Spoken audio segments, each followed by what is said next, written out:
Tonight is the release of Epic, the Circe Saga, so here's a recap of the previous saga to get you up to speed before the listening party. The Ocean Saga, aka Saga 3 of Epic, begins with Odysseus and his 12-ship-wide fleet sailing towards Ithaca after narrowly escaping the Cyclops and the fallout between Athena and Odysseus.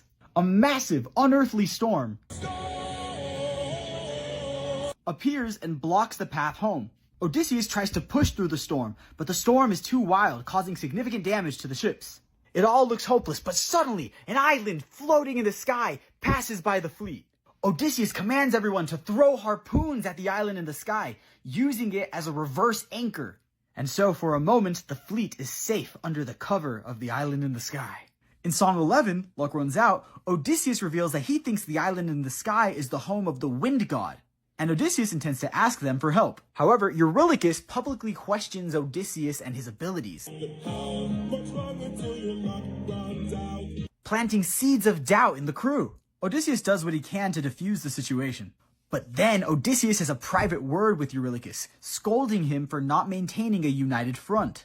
Eurylochus agrees to support Odysseus, and then Odysseus heads off to see the wind god. In Song 12, Keep Your Friends Close, Odysseus asks Aeolus, the god of wind, for help getting home. Aeolus takes the storm and puts it into a bag and tells Odysseus to not open the bag, nor to let anybody else open it.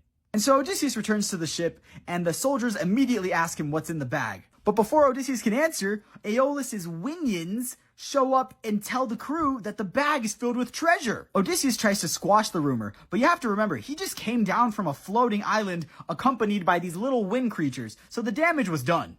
So now, with the storm gone, Odysseus and his fleet sail towards Ithaca, and Odysseus stays up for 9 days without sleeping. He finally succumbs to sleep, but then wakes up to find the wind bag wide open.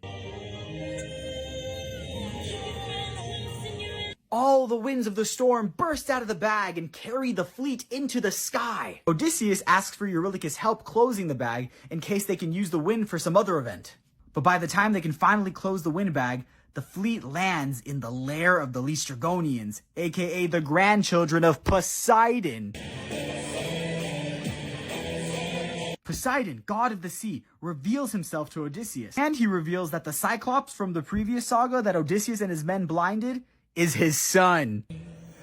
Poseidon makes a point about the importance of ruthlessness, expressing that he doesn't respect Odysseus for not doing what is necessary to ensure the safety of his men. Then, to further his point, Poseidon destroys 11 of the 12 ships of Odysseus' fleet, reducing the number of live soldiers to 43. Remember, they started at 600 men at the beginning of the show.